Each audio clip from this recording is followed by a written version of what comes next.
Today, we will learn the following concepts of geometry.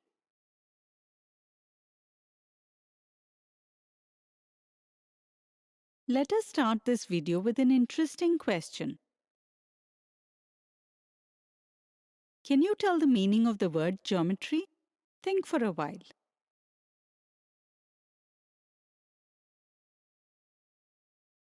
Let me tell you. The word geometry originates from the word geometron in Greek. The meaning of geo is earth and the meaning of metron is measurement. During the ancient civilization, the land was measured for different reasons, such as to identify the boundaries of a field, to know the structure of the city, during construction of a building, etc. Geometry was not limited to measuring earth. Geometry developed along with the growth of art forms such as painting and sculpture. Today's geometry has become so advanced that with the help of modern tools, we are able to see tiny objects which are invisible to our eyes, as well as huge objects in our universe. Come on, let us learn about some important concepts of geometry. First, we will know what a point is. Suppose you're given a map of your village or city and asked to identify your house on that map. Then how will you do it? First, you will find out the location of your house on the map and you will mark your house with the help of a dot. The smaller the size of the dot, the more exact is your location. The smallest of the small mark used to represent a position or a location is called a point. Can you think of some examples of the point? Think a little bit. Let me tell you. Some of the examples of a point are center of a clock, stars in the night sky, tip of a pencil, compass, or a needle, etc. A point is so small in size that it does not have any length, breadth, and height. To represent a point on a paper, we will simply put a dot with the tip of a pencil or a pen. Keep in mind that the dot to represent a point should be very small. To read and write easily, we will call them using the English alphabet. Just like we call this point as A. Similarly, we can make some more points like B, C, and D. Now let us understand what is a line segment. Suppose we mark 2 points on a paper, point A and point B. These 2 points represent 2 different places on the paper.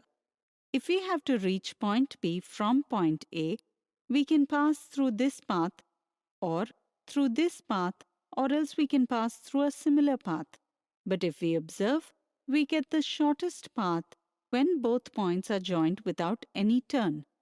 The shortest part between any 2 points is called a line segment.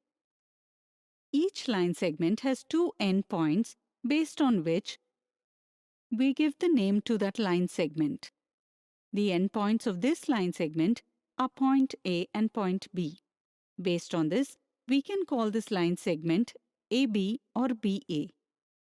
Keep in mind that line segment AB and line segment BA are 2 names for the same line segment. Since we can measure the distance between the 2 endpoints of a line segment, we can say that the length of the line segment is fixed. Can you tell in which cases you can see line segments? Take your time and think about it.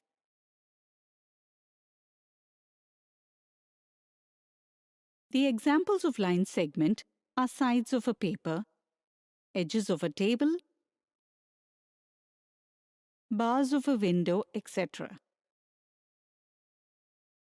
If we straighten a thread or a wire holding the 2 ends, then that also will become a line segment. Now let us learn what is a line. If we extend both sides of a line segment without any end, then we get a line. On the horizon, where the sky and the earth meet, you must have seen a line. There is no end to a line. In order to show this on a paper, we put two arrows on both ends of the line. To give a name to the line, we mark 2 points on it, such as we have marked 2 points A and B here. And with the help of these points, we call it as line AB. We can also represent them with the lower case of the English alphabet, such as line L. From the point of view of geometry, a line has an infinite number of points, but we need only 2 points to determine a line. This is because only one line can pass through 2 points. That's why we say 2 points determine a line. Keep in mind that since there are no endpoints to the line, we cannot measure the length of a line. Now let us learn what is a ray. Look at this shape. This is a ray. A ray begins at one point and extends without any end, such as the rays coming from a torch, rays coming from the sun, etc. We show that the ray extends to infinity by putting an arrow in the direction in which the ray is moving. If we compare the line and the ray, we can say that the ray is a part of the line. The point at which the ray starts is called the starting point of the ray. Here, point A is the starting point.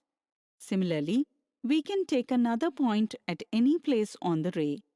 Here, we take point B.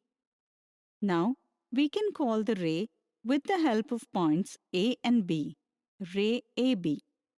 Keep in mind that while giving a name to the ray, we write the starting point first. Here, the ray starts from A and goes to infinity through B. Therefore, the name of this ray will be AB. In this way, we can identify the starting point of the ray by looking at its first letter. For example, if there is a ray named BA, the first letter B shows that the starting point of ray BA is B. Therefore, the ray starts from point B and goes to infinity through A.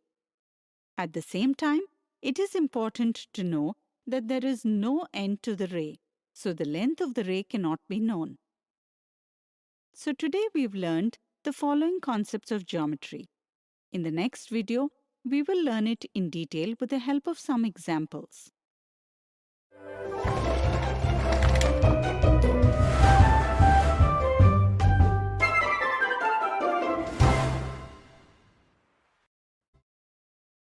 Today, we will learn examples of the following concepts of geometry.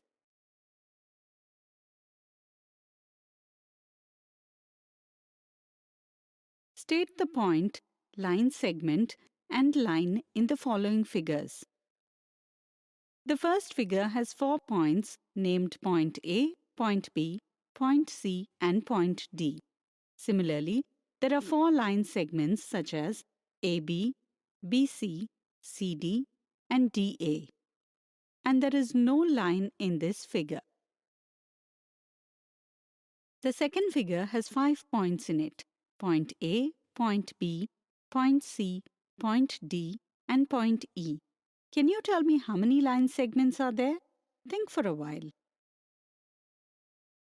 Let me tell you, there are 8 line segments here, whose names are line segment AB, BC, CA, AE, EB, ED, AD, and DC. Similarly, there is one line in this figure, that is DE.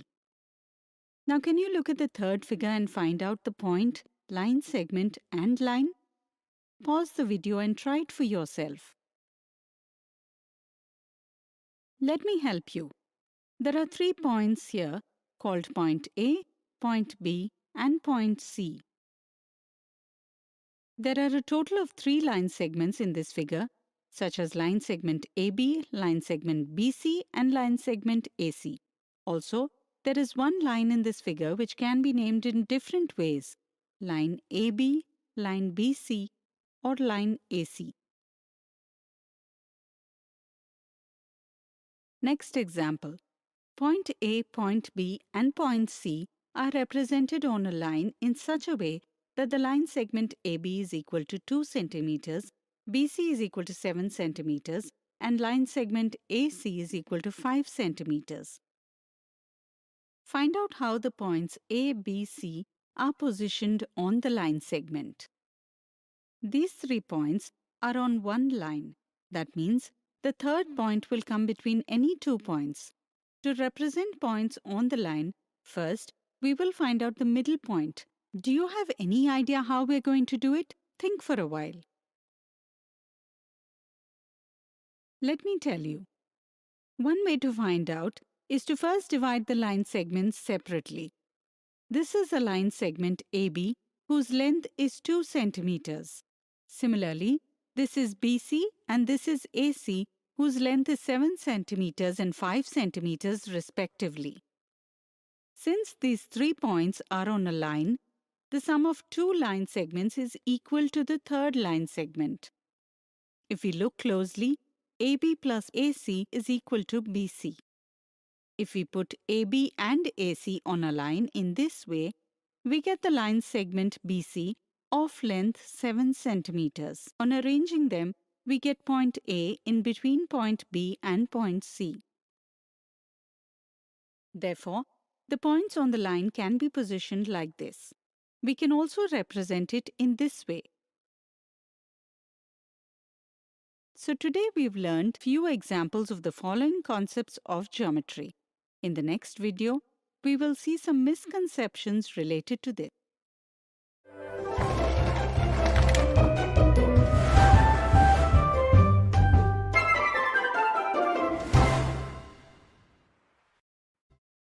Today, we will see some misconceptions related to the following concepts of geometry.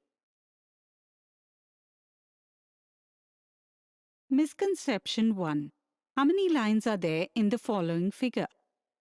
Sometimes, students think that ray can also be a line. So, they think that the lines in the given figure are OA, OB, OC, OD, OE, OF, OG, and OH. Counting them, they find out that there are 8 lines. With this understanding, they choose option 1, which is an incorrect answer. The correct answer is that there are 4 lines in the given figure, such as line AE, line BF, line CG, and line DH. Therefore, the correct answer is option 2. To find out the correct answer, it is necessary to understand the difference between a ray and a line. A line neither has a starting point nor an ending point. That means it extends to infinity on both sides. So 2 arrows are made on both sides to represent a line. If we talk about a ray, it starts from a point and extends to infinity. That is why the beginning of a ray is marked with a point. And on the other side, an arrow is drawn to show that the ray extends to infinity. Here, OA, OB, OC, etc. are rays. In brief, we can say that a line has 2 arrows and a ray has 1 arrow. Sometimes, students also think that a ray can also be a line segment. But this also is not the correct understanding. The starting position of a ray is fixed, which is represented by the starting point, but its end is not fixed. That is why an arrow is made at the other end of the ray.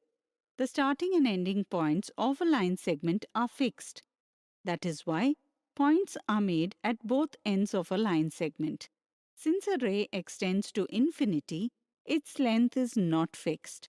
But a line segment has a fixed length. Therefore, we can say that ray cannot be a line segment. Misconception 2. Which of the following figure represents a line?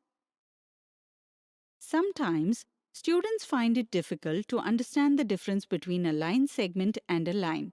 They think that a line can be represented by putting dots on both ends and a line segment is represented by putting arrows on both ends. With this understanding, children think that option 1 represents a line, so they choose option 1 as the answer, which is incorrect. A line extends to infinity on both sides. To display it, we put arrows on both sides of it. The shortest path between 2 points is called a line segment. Therefore, the fixed distance of a line segment is expressed by putting dots on both ends. Similarly, some students fail to give names in the correct way to a line segment, line, or ray. They simply give AB as the name of the given line segment or line or ray. They don't think it is necessary to draw a line segment, line, or ray on top of AB and simply ignore it. By giving names in this way, we cannot differentiate between a line segment, a line, or a ray. Therefore, it is very important to name them in a correct way. We write a line segment like this, a line like this, and a ray like this. Today, we have seen some misconceptions related to the following concepts of geometry.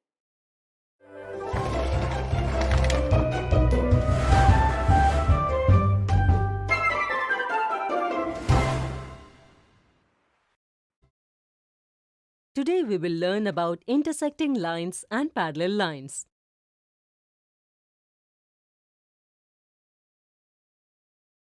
In the previous video, we learned about point, line segment, line, and ray. Let's review them. A very small mark indicating a position or location is called a point.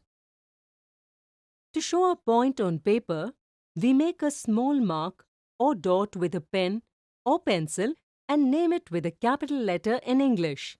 If we draw two such points and connect them directly to the path, then we get the shortest path between these 2 points. The shortest path between 2 points is called a line segment. The line segment is named based on its endpoints, such as the name of this line segment is line segment AB or line segment BA. If we keep on extending a line segment without ending in both directions, we get a line. A line does not end. To express this on paper, we draw arrows at both ends of the line. To name a line, we take 2 points on it and name the line as line AB. It can also be named with a small English alphabet such as line L. If the line segment is extended only in one direction, we get a ray. The ray starts at a certain point, which we call the starting point. By showing arrows in the direction in which the ray extends, we express that the ray will keep extending without an end. By using these points A and B for the ray, we name the ray AB this way. Now let's understand geometry more thoroughly by understanding intersecting lines and parallel lines. Look at the given figure. Here the line L and the line M passes through a point. We can say that these two lines have a common point. If two lines have a common point, then they are called intersecting lines. Pause the video and remember the situations where you would have seen such intersecting lines. The intersecting lines can be seen in many situations, such as the floor of a house. Many times the floors are arranged in such a way that they form the intersecting lines. When the rails meet at one place, they form intersecting lines. Similarly, you can see the intersecting lines in the arrangement of pipes, arrangement of wires, etc. Now tell me, can more than two lines pass through the same point? Think for a while. You are right. Any number of lines can intersect at a point. Can there be lines that do not meet at any point? Think. You are right. If the distance between two lines always remains the same, then they will never be able to intersect. Lines that do not intersect are called parallel lines, such as rail tracks, electric wires, roadside or stripes made on it, etc. When two lines are parallel, we denote it as shown. And remember that the distance between the two parallel lines is always the same. So today we learned intersecting lines and parallel lines. In the next video, we will solve examples related to these.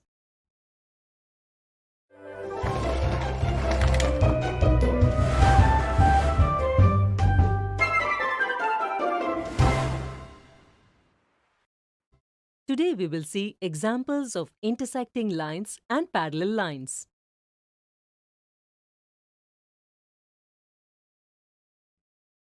Of the given figures, which one is an example of intersecting lines and which one is an example of parallel lines?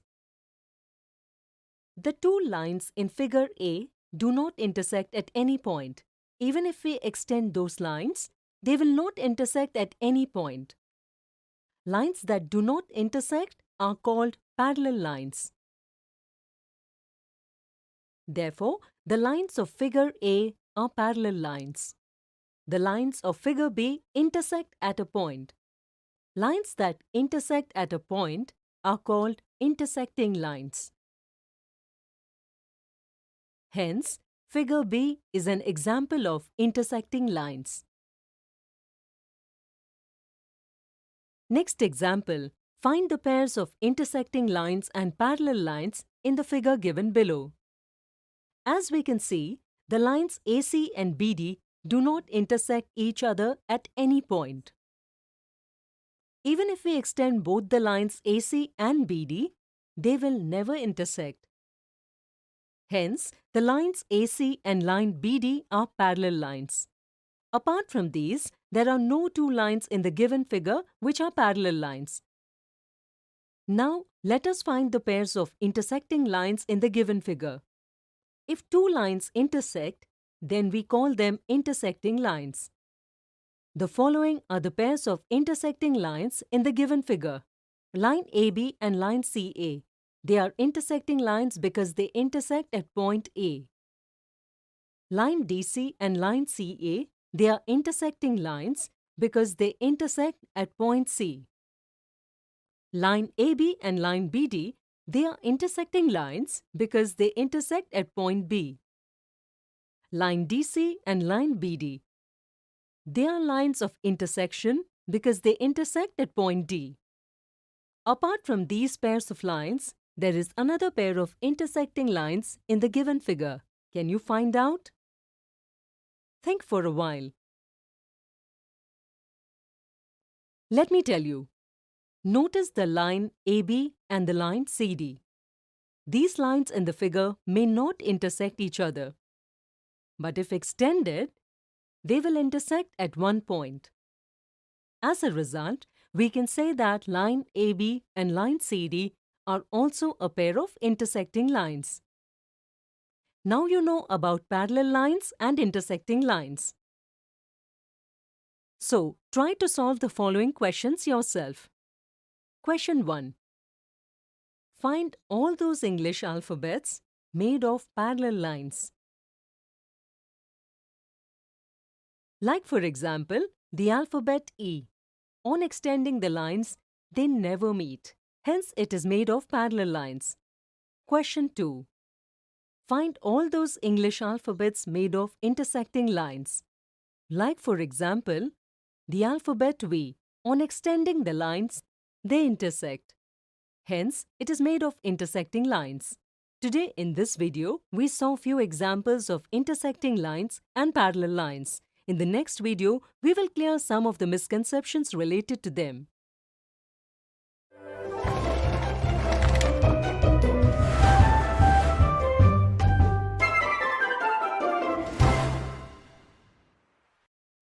Today we will see some misconceptions related with intersecting lines and parallel lines.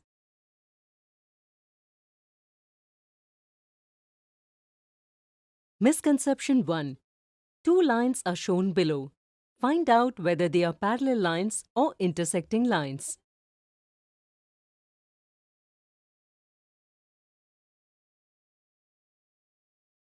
Lines that do not intersect are called parallel lines, whereas Lines which intersect at a point are called intersecting lines. Some children memorize these interpretations. They do not understand their true meaning. As children see here that the given lines are not intersecting at any point, they think that the given lines are parallel lines. With this misunderstanding, option 1, the wrong answer is chosen. The correct understanding is that the lines can be extended on both sides. The lines in the figure do not appear to intersect, but if extended, they will appear to intersect at one point. Therefore, both lines are intersecting lines. That is, option 2 is the correct answer.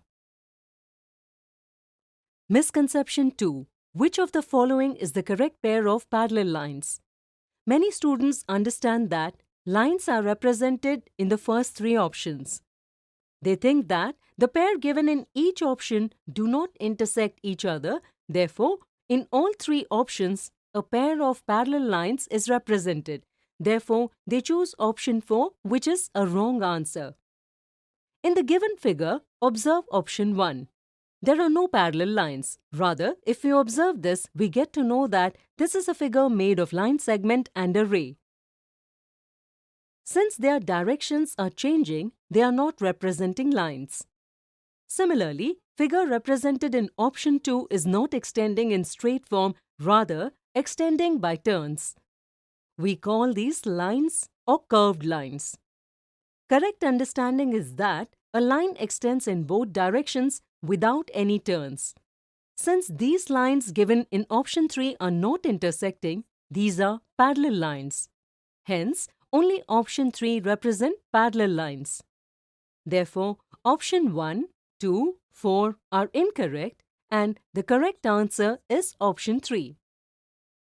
So today we have seen some misconceptions related to intersecting lines and parallel lines.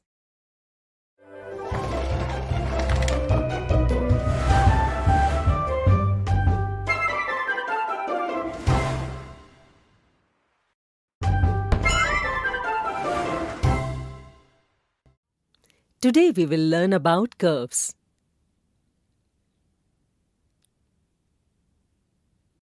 Have you tried drawing a picture using a pencil on the paper? If you have not done it, then give it a try. Many times, to draw certain pictures, we have to make some shape, and we use straight lines or zigzag lines. Mostly, these lines are drawn on paper without picking up the pencil. Just as we have drawn a tree here. Similarly, we can draw mountains, clouds, waterfalls, road, etc. A continuous line drawn on paper without picking up the pencil from paper is called a curve. However, curve is usually a zigzag line. But it is not necessary that a curve is always a zigzag line. If we make a straight line on paper without picking up the pencil, then also it is known as a curve.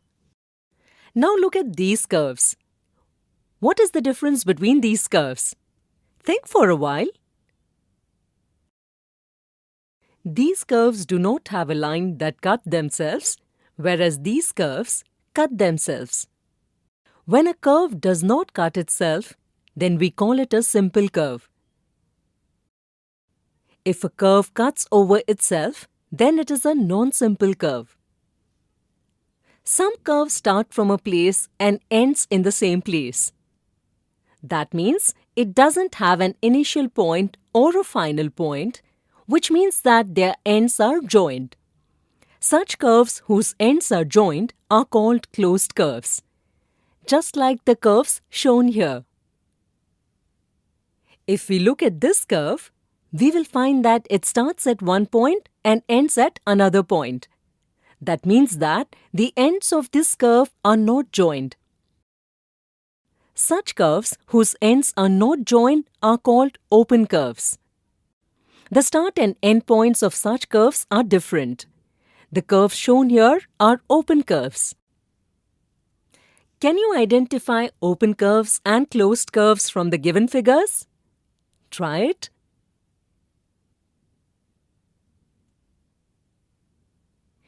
Here, curves A, C and E are closed curves as the ends of these curves are joined. However, if we see the figures B, D and F, their ends don't meet. Therefore, all of these curves are open curves.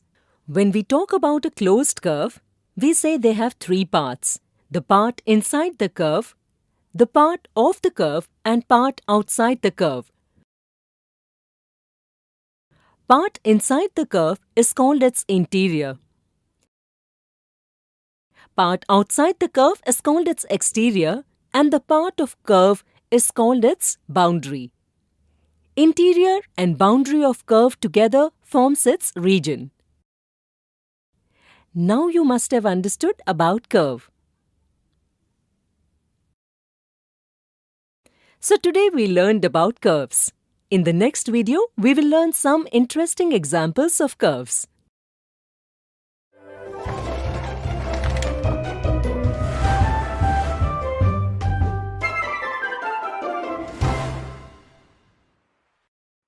Today we will see some examples of curves.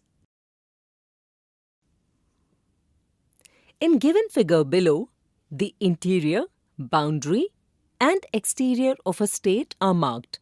If point A, B and C represent positions of the enemy, by looking at the figure, find out which part of the state the enemies are positioned.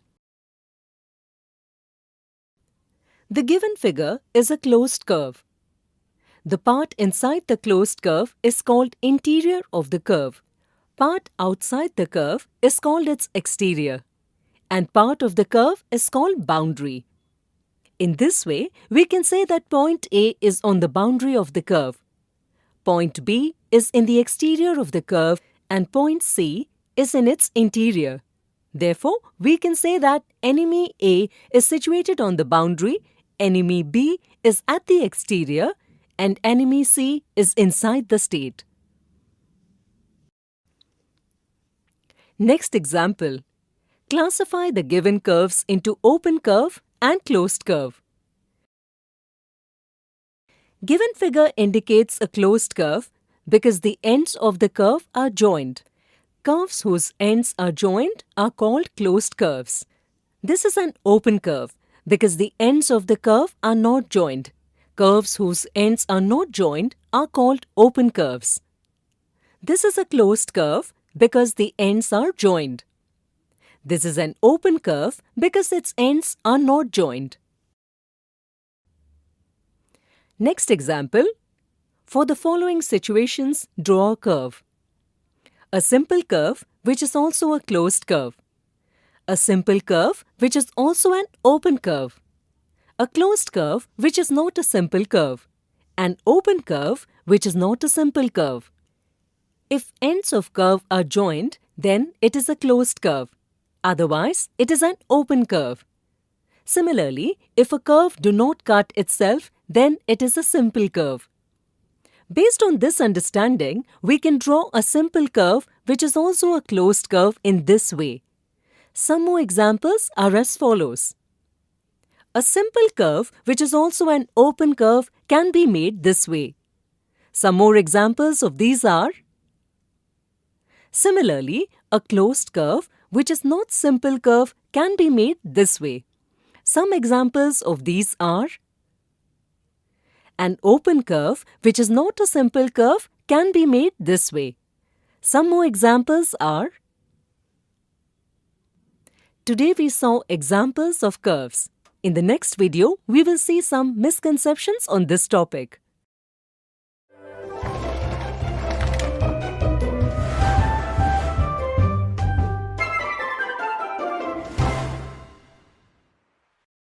Today we will see misconceptions related to curves. Misconception 1. Is the figure given below a curve or not? Many students have a misconception that only zigzag lines are curves. They believe that straight lines are not curves. With this misconception, for given question, option 1 is answered, which is incorrect. When we learned the definition of a curve, we learned that any line that can be made without picking up the pencil from the paper is called a curve. A straight line which is drawn on paper without picking up the pencil is also a curve. Therefore, the correct answer is option 2. Similarly, do remember that some students have a misconception that figures made out of straight lines are not a curve, which is an incorrect understanding. Figures made out of straight lines are also a curve. Misconception 2. Is the given curve a closed curve? In the given curve, students feel that since a curve is covering a region, this curve is a closed curve. They ignore the definition of closed curve and option 1 is answered. But this is an incorrect answer. The definition of closed curve states that a curve whose ends are joined is called closed curve. Are the ends of the curve joined? Think for a while. You are right. Here, ends of curve are not joined, therefore it is not a closed curve. Curve whose ends are open is open curve. Therefore, the correct answer is option 2. Misconception 3. By looking at the figure below, find out whether it is a simple curve or not. Many students go with the misconception that the closed curve cuts itself, so it cannot be a simple curve. But this is an incorrect understanding. Therefore, option 2 is incorrect answer. When a curve does not cut itself, it is known as simple curve. If we look at this curve, then at any point it does not cut itself. Therefore, it is a simple curve. Therefore, option 1 is the correct answer. So today we saw misconceptions related to curves.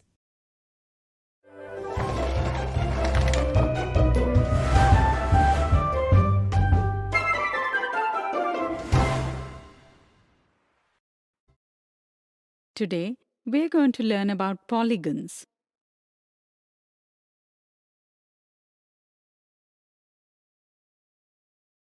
We see a variety of shapes around us. Some of these are represented here. Can you tell me which of these figures are closed figures? Think a little. Let me explain this. By looking at these figures, the first thing we observe is that some of these are made of closed curves, while some are made from open curves. If we focus only on closed figures, then there is an interesting point for these. Among these figures, some are made of line segments only, whereas some are not made of line segments. They are made up of curved lines which are not straight.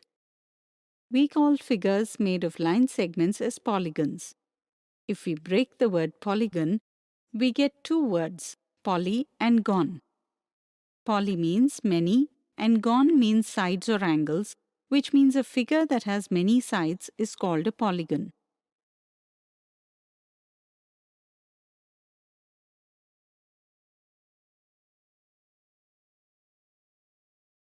Now assume you've been given a pencil. Will you be able to make a polygon out of that without breaking it? Think a little. No, because a line segment cannot form a closed figure. Similarly, if we take two pencils and try to make a polygon out of them, then again we will not get a closed figure or a polygon. But if we take three pencils, then we can definitely make a polygon. Similarly, we can make polygons from 4, 5, 6, etc. pencils. In this way, we can say that 3 or more than 3 line segments are necessary to draw a polygon. Such line segments which form a polygon are called sides of polygon. Therefore, a polygon has 3 or more than 3 sides. The point at which any two sides of a polygon meet is known as a vertex of the polygon. Here, we will name the vertex as A. Similarly, we can name the other vertices also. In this way, we can say that this polygon has 4 sides, which are sides AB, side BC, side CD, and side DA. We can name a polygon with the help of its vertices. Like here, we will name it as polygon ABCD. While naming a polygon, remember that we start from one point and move to the other subsequent point in an order on the boundary of the polygon. This order can be in either clockwise or anti-clockwise direction. Like this, we can name a polygon ABCD or polygon BCDA or polygon CDAB, but we cannot name this polygon as ABDC because points ABDC are not in sequence on the boundary of the polygon. Now let's talk about side AB and side BC. Both these sides are meeting at one point only. This means for side AB and side BC, point B is the common point. Any two sides having a common endpoint is known as adjacent sides of a polygon. Therefore, here sides AB and side BC are adjacent sides to each other. So, can you tell me which are the sides adjacent to CD? Think. Absolutely correct. Since D is common inside CD and DA and C is common inside CD and BC, therefore, DA and BC are adjacent sides of CD. Now observe side AB. This side has two endpoints, point A and point B. The endpoints of the same side of a polygon are called adjacent vertices. Therefore, point A and point B are adjacent vertices. Similarly, point A and point D are adjacent vertices. But point B and point D are not adjacent vertices. Can you tell me the reason for this? Absolutely true. The reason behind this is point B and point D are not the endpoints of a single side. If we connect such vertices which are not adjacent, then the line segment so formed is called diagonal of the polygon. Like here, line segments BD is the diagonal of the polygon. Similarly, if we connect A and C, then we get the diagonal AC. In this way, you must have understood a lot about the concepts of polygons.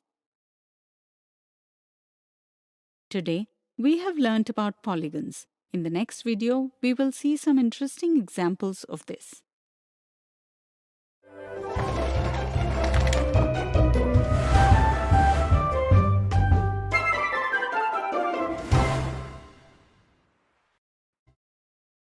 Today, we're going to see some examples of polygons.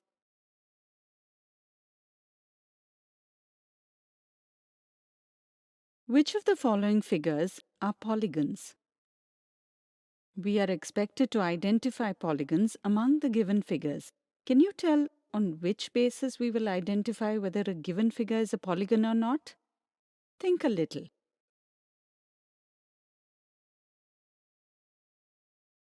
Let me explain this. As you know, a closed figure made of line segments is called a polygon. On this basis, we can say that a closed figure is a polygon if all its sides are line segments.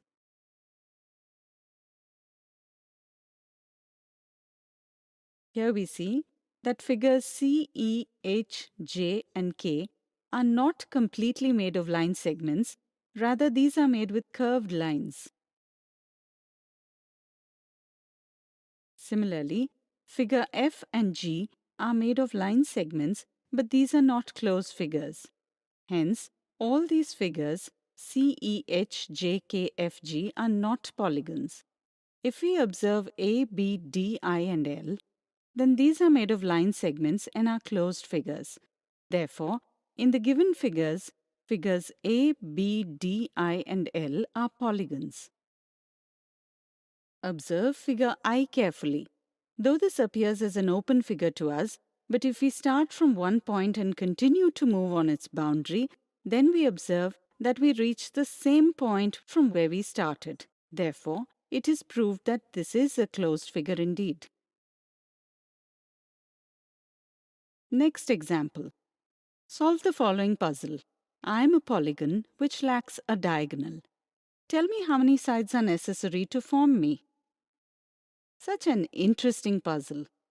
We need to draw such a polygon which does not have a diagonal in it. The number of sides of this polygon will be the answer of the puzzle. So let's solve this puzzle. As you know, a polygon is a closed figure made of line segments. The line segments from which the polygon is made are called sides of the polygon. You also know that at least 3 sides are compulsory to form a polygon. Let's draw some polygons. This is a polygon with 3 sides. This is a polygon with 4 sides, and this one has 5 sides. Let's talk about the polygon with 4 sides. If we connect such vertices which are not adjacent, then we get a diagonal. In a 4-sided polygon, we can draw 2 diagonals. Similarly, in a 5-sided polygon, we can draw 5 diagonals. Can you tell me how many diagonals can be made in a 3-sided polygon? Think a little.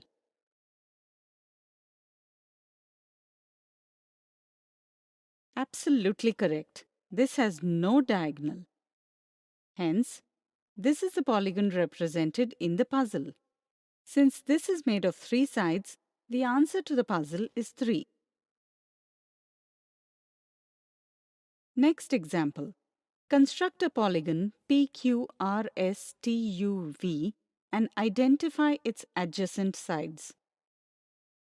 Here, we have been given a name of a polygon. Let's use this to construct the polygon.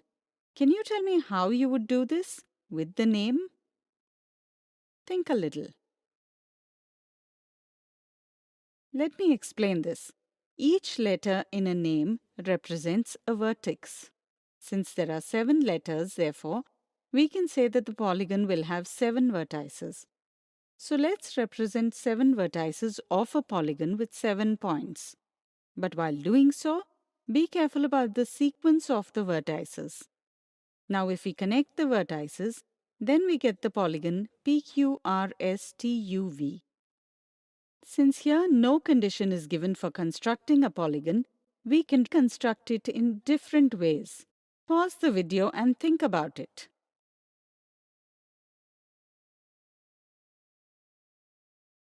Now let's find adjacent sides in a polygon.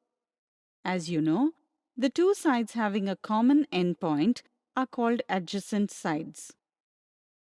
In this way, adjacent sides in polygon PQRSTUV are PQ and QR, QR and RS, RS and ST, ST and TU, TU and UV, UV and VP, and VP and PQ. Just think, if we are given conditions such as length of sides and angles should be equal, then it was necessary for us to construct the polygon with given conditions. In that case, only this figure would have been correct. Now solve this question by yourself. Draw a polygon with 6 sides and identify how many diagonals can be drawn in this. So today, we have seen examples on polygons. In the next video, we are going to see misconceptions related to polygons.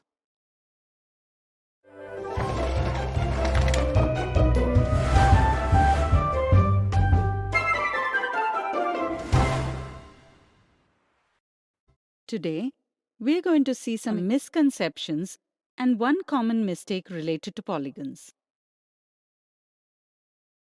Misconception 1. Identify the polygon in the figures given below. Many students do not understand the concept of polygons correctly. They think that since all these shapes are closed figures, they are all polygons. So they give the answer as option 1, which is the wrong answer. Some students think that only large shapes or figures can be polygons. Since figure Q appears smaller, that is why they don't consider this as a polygon. They consider P, R, and S as polygons and give answer as option 2, which is the wrong answer. Correct understanding is that a polygon is a closed figure made of line segments. In the figures given, P, Q, and R are made of line segments, therefore they are polygons. But figure S is not completely made of line segments, therefore it is not a polygon. Hence, in the given figure, only P, Q, and R are polygons. Therefore, the correct answer of the given question is option 3. Misconception 2. Identify the incorrect name of polygon from the options given below. Some students have a misconception that the name of the polygon can be identified by writing the letters of the vertices in any order. In the given figure, vertices are named from A to F. Students ignore the sequence in vertices and name the polygon as A, B, C, D, E, F, which is a wrong name. Therefore, option 1 is the correct answer to the given question. Some students understand that naming the polygon starts from the left side only. Therefore, they think that the name of the polygon will start from either F or A and not from D. Therefore, they think that the name given in option 3 is incorrect. Hence, they give the answer as option 3. But this is a wrong answer. The correct understanding is that we can name a polygon with the help of vertices. While naming, we can start from any vertex and progressing in one direction on the boundary. Write the vertices in sequence one after the other. In this way, the name of the given polygon can either be FECDBA or DCEFAB. Both ways are correct. Therefore, option 2 and option 3 are correct names. Hence, they cannot be the answer to the given question. Now let's see a common mistake. Observe this polygon. Is line segment BD a diagonal of this polygon? Think a little. Let me tell you, some students think that line segment BD is outside of polygon, therefore it cannot be a diagonal. But this is a wrong understanding. The correct understanding is that if we connect two such vertices of a polygon which are not adjacent, then we get a diagonal. It is not necessary that diagonal should be present inside the figure only. It can be outside also. So today we saw some misconceptions and a common mistake related to polygons.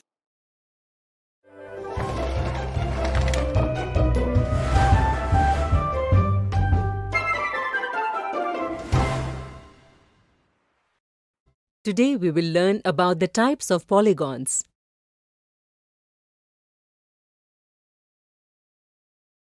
A polygon is a closed figure made up of line segments. For example, a polygon with 3 sides is a triangle, a polygon with 4 sides is a quadrilateral, etc. Can we make polygons with more than 4 sides? Pause the video and try to make a 5, 6 or 7-sided polygon using matchsticks. Can you make polygons in such a case? We can classify the polygons based on the number of sides. For example, a polygon with 3 sides is called a triangle. We can see its use in construction, making flags, building pyramids, etc. If a polygon has 4 sides, then it is called a quadrilateral. There are different types of quadrilateral such as square, rectangle, rhombus, trapezium, etc. We have read about them in the previous videos. We see the shapes of quadrilaterals in handkerchiefs, floors, books, blackboards, wire mesh, and in many other objects. A polygon with 5 sides is called a pentagon. We can see the shape on football, dog houses, keychain, etc. If you have ever seen the part of a lady finger once it's cut, then you know what a pentagon looks like. A polygon with 6 sides is called a hexagon. This shape can be seen in honeycomb. Similarly, the shape of a hexagon can be seen in its nuts and bolts, floors, etc. Can you tell what shape is the pencil before you sharpen it? Think for a while. Correct. It is a hexagon. A polygon with 7 sides is called a heptagon. Here are some examples of a heptagon. If we talk about a polygon with 8 sides, then we call it an octagon. You must have seen this sign on the road. Can you tell the number of sides on this polygon? Think for a while. Let me tell you. This sign is made up of 8 sides. That is, it is an octagon. Similarly, some examples of an octagon are as follows. Polygons can be classified in another way. Look at this polygon.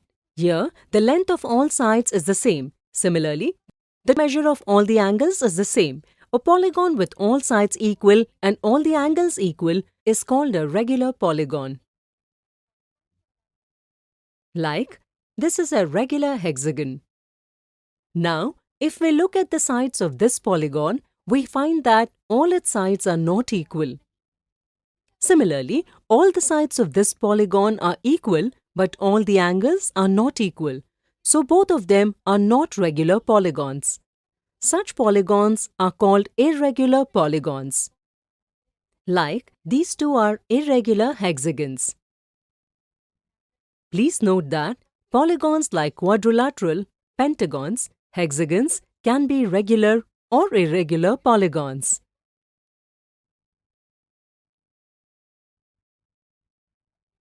Now let's talk about the diagonals of a polygon. Do you remember what is a diagonal? Think for a while. Absolutely right.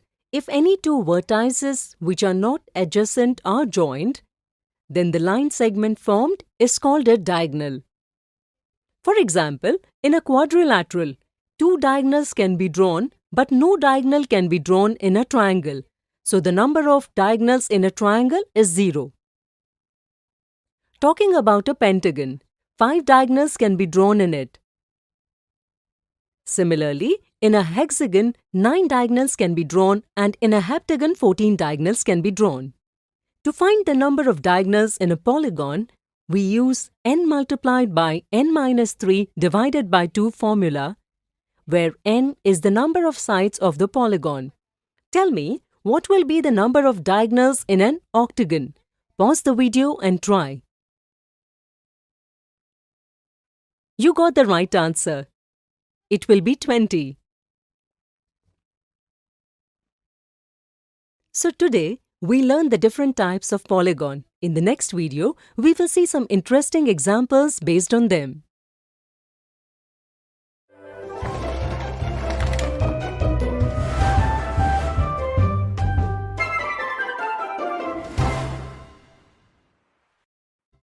Today we will see some interesting examples based on the types of polygons.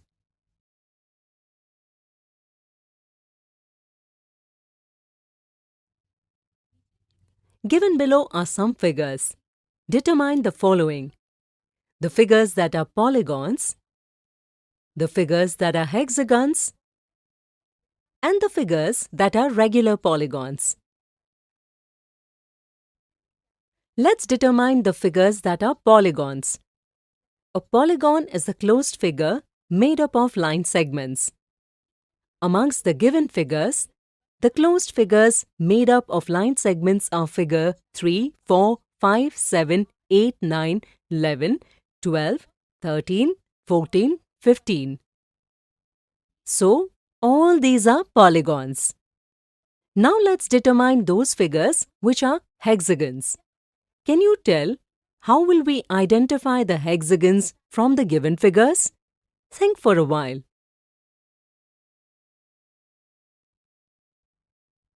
Absolutely right. Polygons with 6 sides are called hexagons. Therefore, we will identify polygons with 6 sides in the given figures. As you can see, figures 4, 5, 11, etc. are polygons made up of 6 sides. So, they are hexagons. Now let's determine those figures which are regular polygons. A polygon with all sides equal and all the angles equal is called a regular polygon. Here, if we look at figure 7, then it seems that all its sides are equal and all its angles are equal. So, it can be called a regular polygon. Similarly, if we talk about the figures 9, 13 and 14, then they also appear to be regular polygons. Note that whether or not a figure is a regular polygon can be determined only when its sides and angles are equal. It is best to measure the sides and angles to find that out.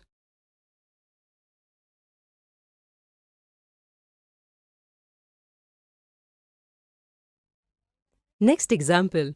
Rohit made a polygon on a paper in which 5 diagonals can be made. While drawing the polygon, he ensured that the length of all sides and all the angles are equal. Determine the polygon Rohit had drawn. To solve this, first we have to find out which polygon has 5 diagonals. Can you tell? Think for a while. Let me tell you, in a pentagon, 5 diagonals can be drawn. Therefore, Rohit must have drawn a pentagon. But the length of all the sides of the polygon formed by him are equal and all the angles are also equal. If the length of all the sides of a polygon are equal and all the angles are also equal, then we call it a regular polygon. With this understanding, we can say that Rohit has drawn a regular pentagon.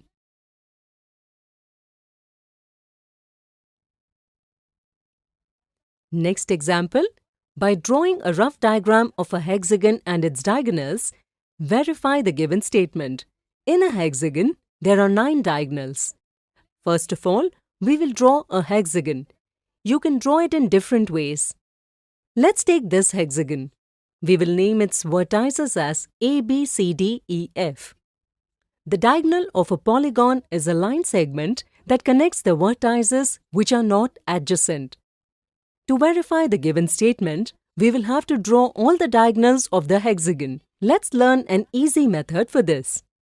First of all, we will take the vertex and join it with other vertices that are not adjacent. Like here, we have drawn the diagonals AC, AD and AE. Here, we know that from a vertex, 3 diagonals can be drawn. So, we will draw 3 diagonals from each vertex. From B, we can draw 3 diagonals like BD, BE and BF, etc. From the vertex C, diagonal CA has already been drawn, so we will need to draw only 2 diagonals. So, we will draw 2 diagonals CE and CF. Now we have drawn all the 3 diagonals from C. Now we see that 2 diagonals have already been formed from D. So we will draw the remaining third diagonal by joining D and F. Now, we see that 3 diagonals have already been formed from E, so we cannot draw any more diagonals from E. Similarly, from the vertex F, we have also drawn all the 3 diagonals, so we cannot draw any more diagonals from F. Thus, we will now count all the diagonals. Here, 3 plus 3 plus 2 plus 1 plus 0 plus 0 is equal to 9. That is, total 9 diagonals have been formed. In this way, we can say that a maximum of 9 diagonals can be drawn in a hexagon. With this, the statement that in a hexagon there are 9 diagonals gets verified. So today we saw interesting examples based on the types of polygons. In the next video, we will clear some misconceptions related to them.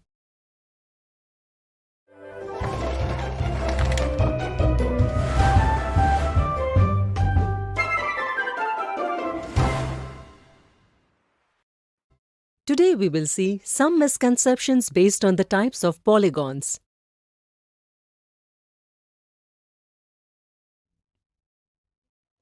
Misconception 1. From the given quadrilaterals, find which ones are regular quadrilateral. Many times children have the misconception that regular quadrilaterals are those quadrilateral whose all the angles are right angles, such as a square and a rectangle.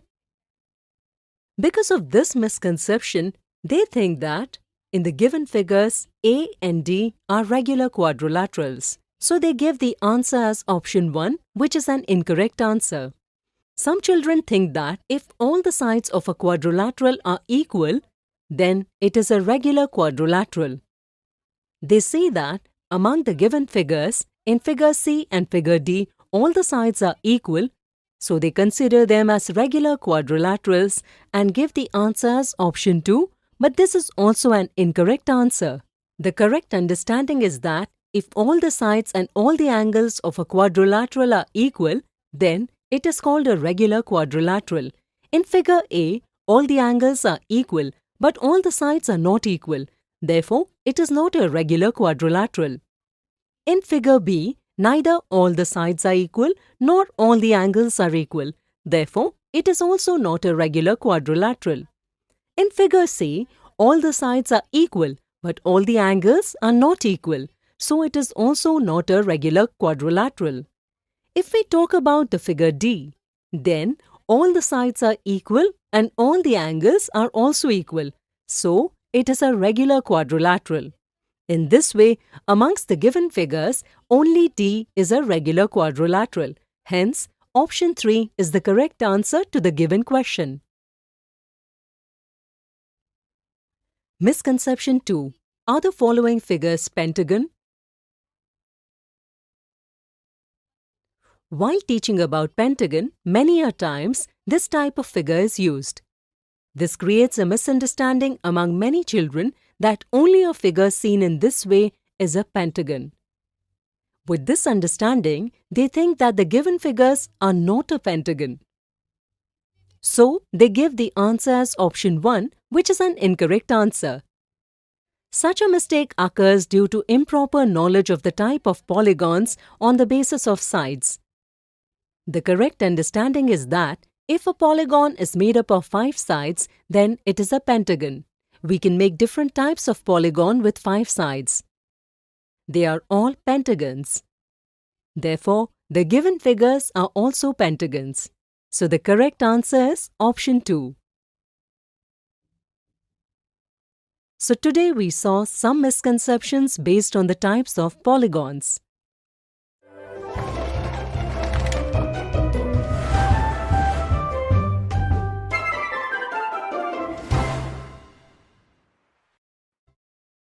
Today, we will learn about angles. The word angle originates from the Latin word angulus, which means corner. Like the hands of a clock form a corner, we say that the hands of a clock are making an angle. In this way, we see angles in many objects around us, such as the blades of a scissors together make an angle, the corner of a table make an angle, etc. So let's learn more about angles. Suppose a car is moving in a straight line from place A to place B. Then to find the change in position of the car, we need to find the distance between A and B. Now suppose the hand on the clock moves from place P to Q. If we need to find the change in the position of the hand, would it be correct to find the distance between P and Q? Give it a try.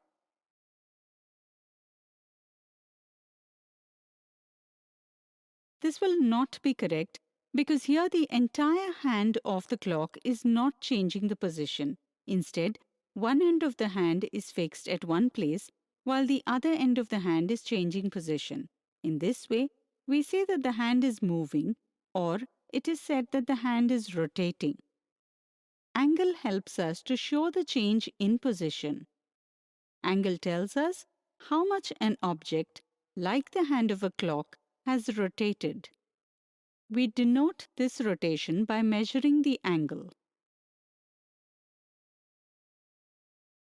If we represent the initial position of the needle with ray OA and the new position after rotation by ray OB, we can say that ray OA has rotated through the angle AOB and has come to the position of ray OB.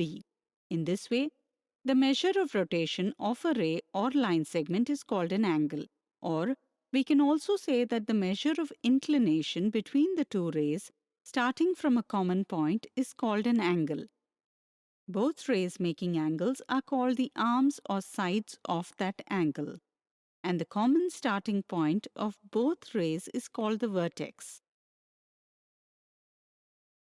A small arc is made on the vertex to show angle between one ray to the other. Using the vertex, we can give a name to the angle. Like here, the vertex is O, so we can name this angle as angle O. Here, this sign shows the angle. Here there are three rays with the same starting point. As you can see, different angles are being formed at point O. In such cases, we cannot represent all three with angle O because they are all different. Therefore, we take a point on each ray. Like here, we will take point A, point B, and point C respectively on all three rays. And then, using the vertex and these points, we will now be able to name the specific angles. For example, we will name the angle formed between ray OA and ray OB as angle AOB, or we can name it as angle BOA also. While naming any angle, it is important to indicate the name of the vertex in the middle. Just like angle AOB, we will name the angle between ray OB and ray OC as angle BOC or angle COB. Now, can you say what name will be given to the angle formed between rays OA and OC? Come on, give it a shot. Perfect. Its name would be angle AOC or angle COA. We also show this with angle O. With this, you must have understood the concept of angle. Now let's understand angles further. There are three regions related to any angle. The part formed by the arms or the sides of the angles is called the boundary of the angle. The part inside the boundary of the angle is called the interior of the angle. And the part outside the boundary of the angles is called the exterior of the angle. The interior of the angle and its boundary together is called the region of the angle. So today, we learned about angle. We will understand it better by using some examples in the next video.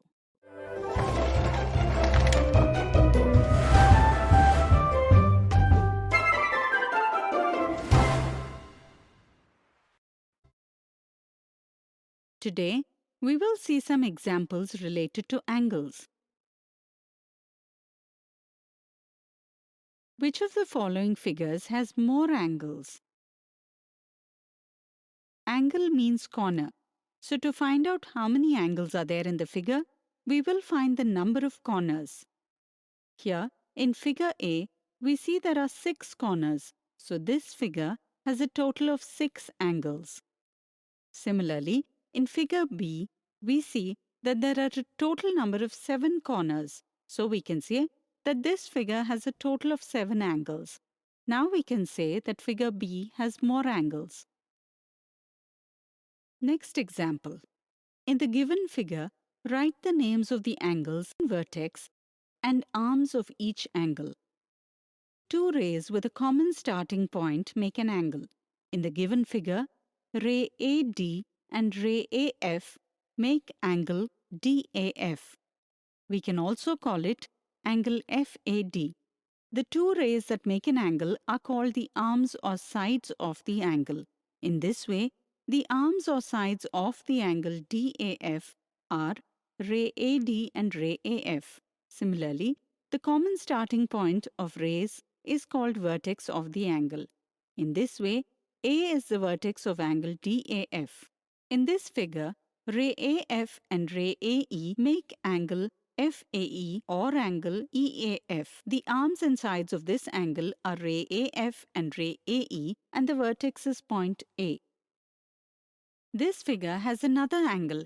Can you find an angle other than angle DAF and angle FAE in this figure? Think a little. Absolutely correct. The third angle in this figure is angle DAE or angle EAD. The arms and sides of this angle are ray AD and ray AE, and the vertex is point A. Next example. In the figure given below, find out what are the points on the boundary AOC, what are the points in the interior of AOC, and what are the points on the exterior of AOC. In the previous video, we learned that the part formed by the arms or sides of the angle is called boundary. The part inside the boundary of the angle is called the interior of the angle, and the part outside the boundary of the angle is called the exterior of the angle. Let me solve the given questions based on this understanding. As you can see, the given figure has point A, point O, point F, and point C on the sides of the angle. So, we can say that all these points are at the boundary of the angle. Can you tell which point is in the interior of the angle? Think a little. Okay, let me tell you. Here, point E, point B, along with point G, are also in the interior of the angle. Can you tell why we say that point G is in the interior of the angle? Let me explain. Because the arms or sides of the angle are made of rays. Rays start from a point but have no end. In this way, we can increase the length of the rays as much as possible. The interior of the angle will also increase with increasing rays, which means G will also come in the interior of the angle. At the same time, point D and point H are in the exterior of the angle. Today, we have seen some examples related to the angle. In the next video, we will see some common misconceptions and simple mistakes related to them.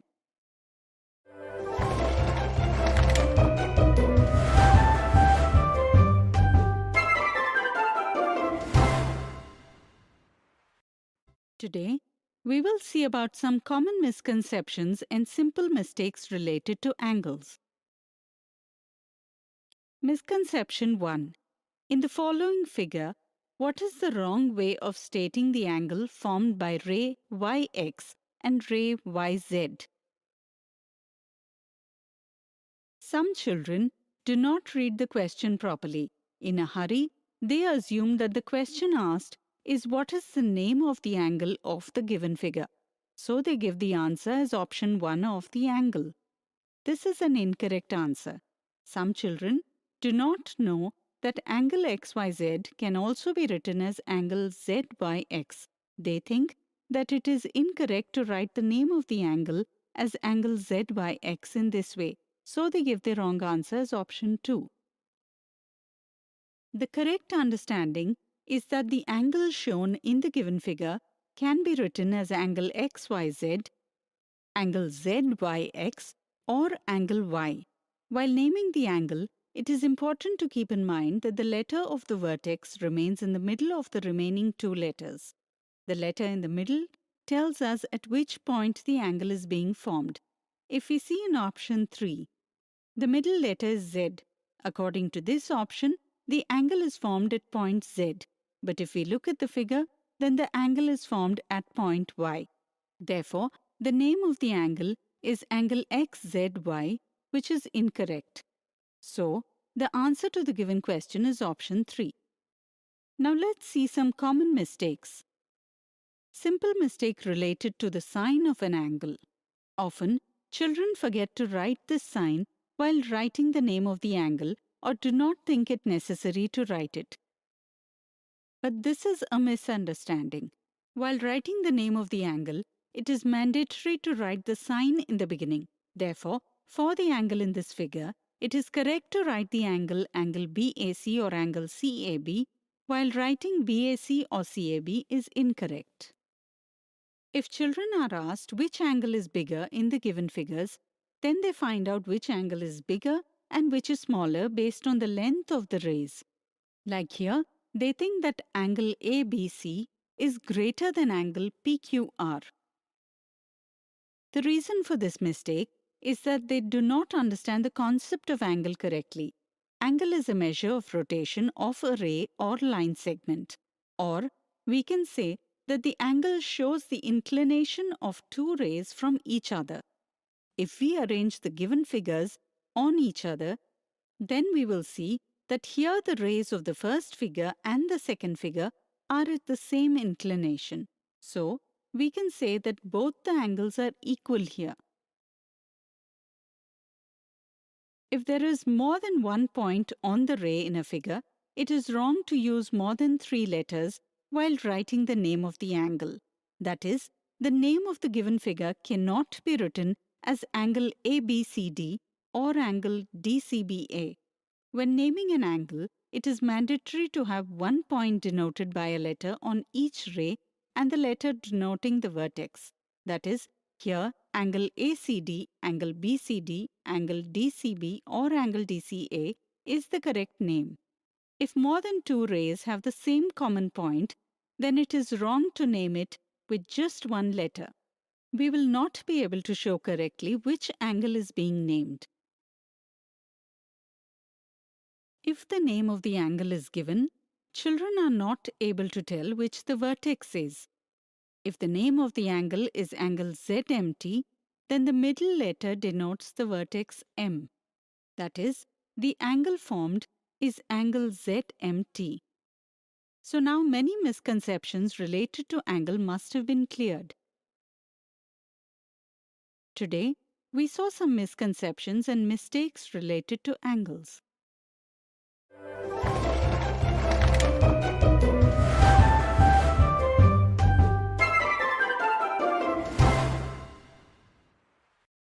Today we will learn the following concepts of geometry, triangle and quadrilateral. We see different types of figures around us. Some of these are wheels of a cycle, the screen of a computer, photo frame, flag, kite, and many more. With the help of the understanding of geometry, we can represent these objects into different shapes such as triangles, quadrilaterals, circles, etc. So let's understand these shapes a little bit more. First, we will learn about triangle. The word triangle is a combination of two words tri and angle. This gives us a sense of its meaning. Tri means three, and we all know angles. Therefore, we can say that a polygon with 3 sides is called a triangle. It is a polygon with the least number of sides. To draw a triangle, we place 3 points on a paper. For example, here we will mark the points A, B and C. While taking the points, we take care that the 3 points do not come in a single line. Then we connect these points using line segments. This becomes a triangle. We know how to name a polygon. So, will you be able to name this triangle? Give it a try. Come, let me tell you. To name it, we start from one point and move in one direction at the boundary and write the subsequent points one after the other until we reach the starting point.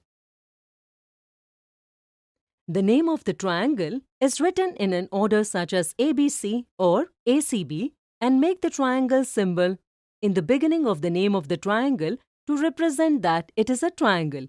In this way, we can read this triangle as triangle ABC or triangle ACB.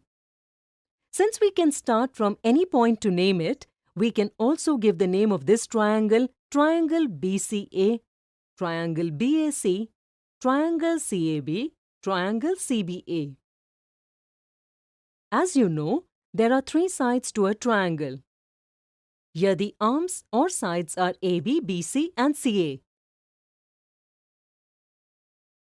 It also has three angles such as angle ABC, angle BCA, and angle CAB. The inside of the boundary of the triangle is called the interior of the triangle, and the outside of the triangle is called the exterior of the triangle. In our life, we get to see different types of triangles.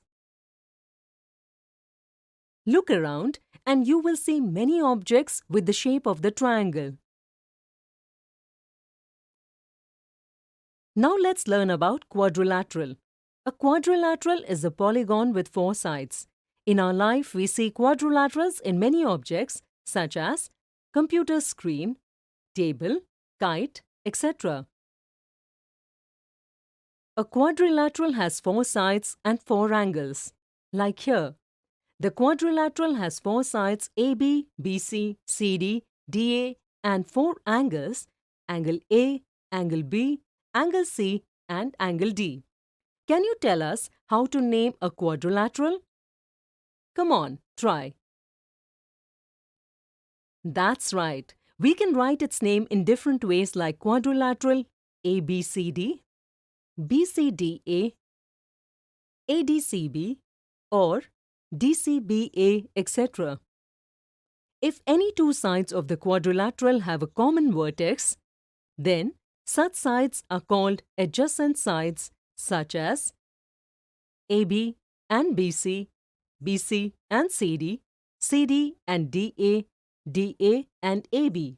Similarly, if there is no common vertex for the two sides of the quadrilateral, then such sides are called opposite sides such as AB and CD or BC and DA. Similarly, if any of the two angles of a quadrilateral have a common side, then such angles are called adjacent angles such as angle A and angle B, angle B and angle C and angle D or angle D and angle A. But if no side is common between two angles of the quadrilateral, then such angles are called opposite angles such as angle A and angle C or angle B and angle D. The inner part of the boundary of the quadrilateral is called the interior and the outer part is called the exterior. So today we learned the following concepts of geometry. In the next video, we will learn about circle.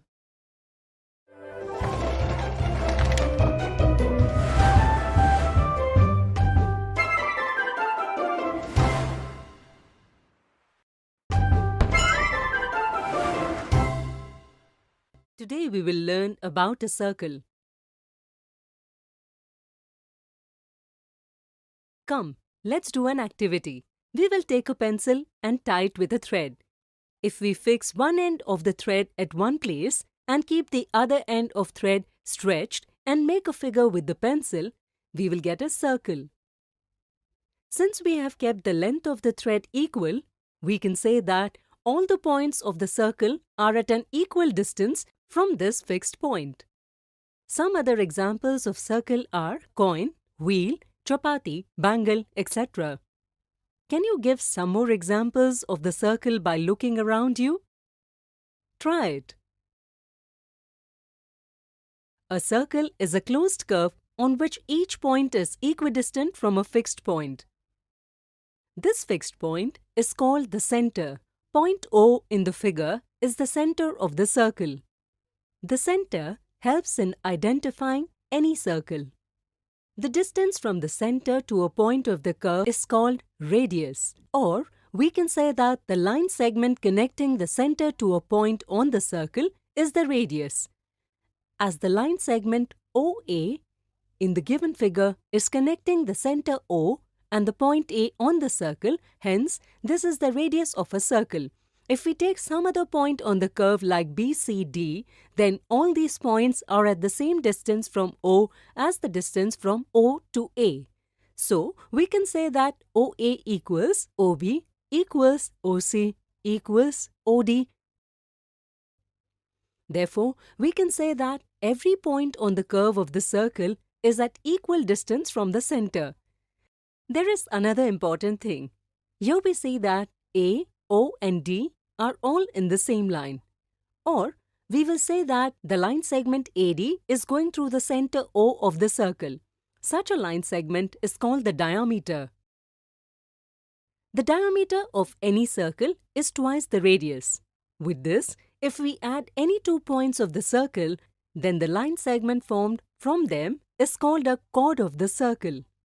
Like here, all the line segments AC, AB, BC, BD, etc. are chords. Since the diameter of a circle connects 2 points, it is also a chord. Now look at the part A to B of the circle. Any part of the circle is called its arc. Like the part shown here is arc AB, which is shown this way. If we connect AB with a straight line, then the line AB and arc AB together form a segment of circle. That is, the part formed by a chord of a circle and its corresponding arc is called the segment of circle. But if we connect A and B to the center O, then radius OA, OB and arc AB forms a sector. In this way, the part of the circle formed by 2 radii and corresponding arc is called sector. If we see, diameter divides the circle into 2 equal parts. Each of these parts is called a semicircle. Here, ABD is a semicircle. If we start at point A and move on the circle, after some distance, we again come to the same point. The distance travelled at the boundary of the circle is called the circumference of the circle. So today we learned about circle. In the next video, we will solve some fun questions related to triangle, quadrilaterals and circles.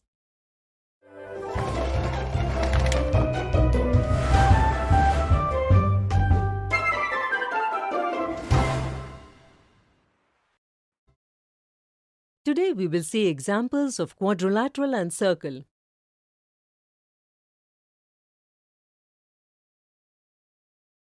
Make a quadrilateral EFGH and find out all pairs of adjacent sides, all pairs of opposite sides, all pairs of opposite angles, all pairs of adjacent angles. First, we will make quadrilateral EFGH. For this, we will take 4 points on a paper in such a way that no 3 points come in a line. If they come in a line, it does not form a quadrilateral. Now, moving in one direction, we will name these points EFGH respectively. Using a straight line, we will connect these 4 points to make quadrilateral EFGH. Let's find the pairs of adjacent sides. If any 2 sides of the quadrilateral have a common vertex, then such sides are called adjacent sides. Quadrilateral EFGH has adjacent sides, line segments EF and FG, FG and GH, GH and HE, HE and EF. Now let us find out all the pairs of opposite sides. If there is no common vertex in any 2 sides of the quadrilateral, then such sides are called opposite sides. In the quadrilateral EFGH, the opposite sides are EF and GH, FG and HE. Similarly, we can also find all pairs of opposite angles.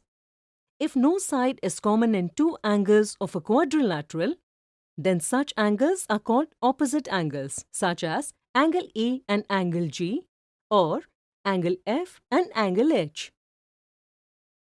If we want to find all pairs of adjacent angles, then it is important to know that if any of the 2 angles of a quadrilateral have a common side, then such angles are called adjacent angles, such as angle E and angle F and angle G and angle H, or angle H and angle E. Next example. Using the figure given below, find out diameter, radius, chord, highlighted sector, highlighted segment of circle.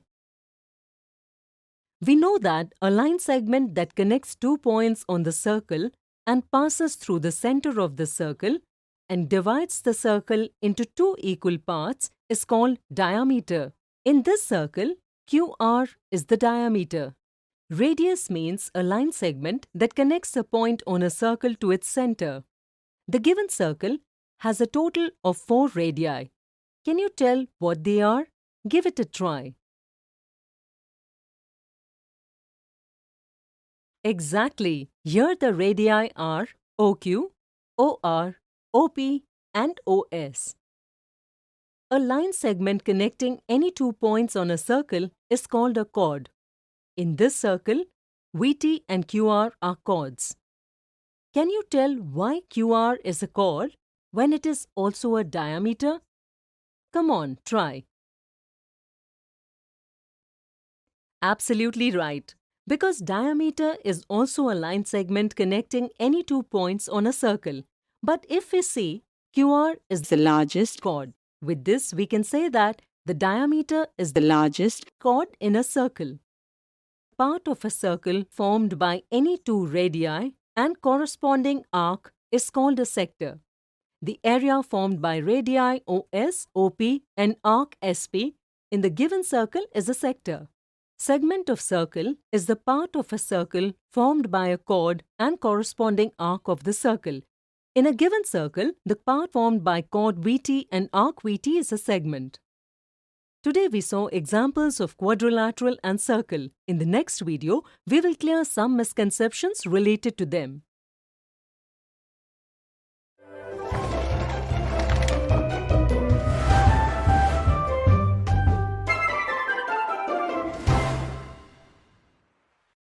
Today we will see few common misconceptions related to a quadrilateral. Common misconception 1. The teacher asked the students to identify the quadrilateral from the following figures. To this, Rajesh replied C and Komal replied A, B, C.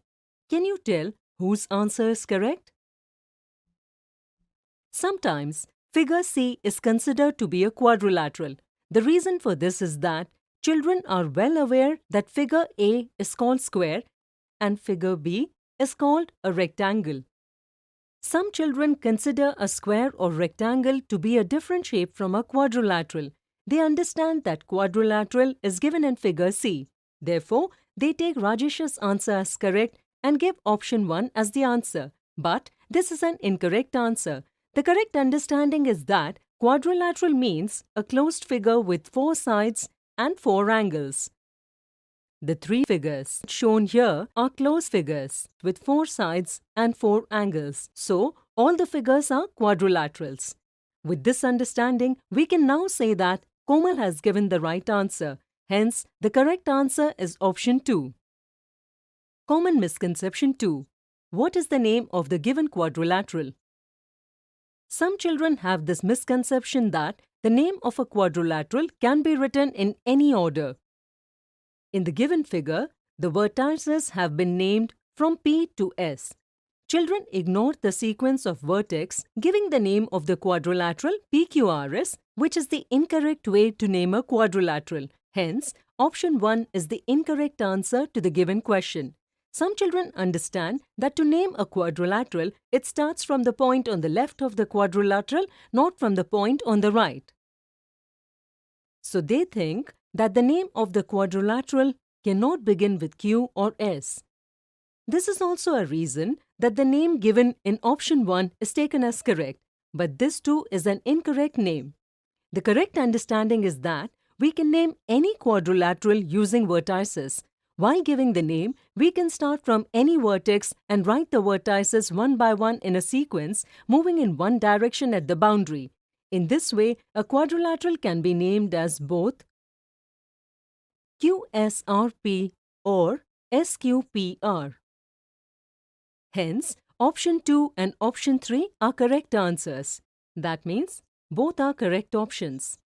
In option 4, both option 2 and option 3 are given. So, we will not choose option 2 or option 3, but choose option 4, which is the correct answer. So today we saw some common misconceptions related to quadrilateral.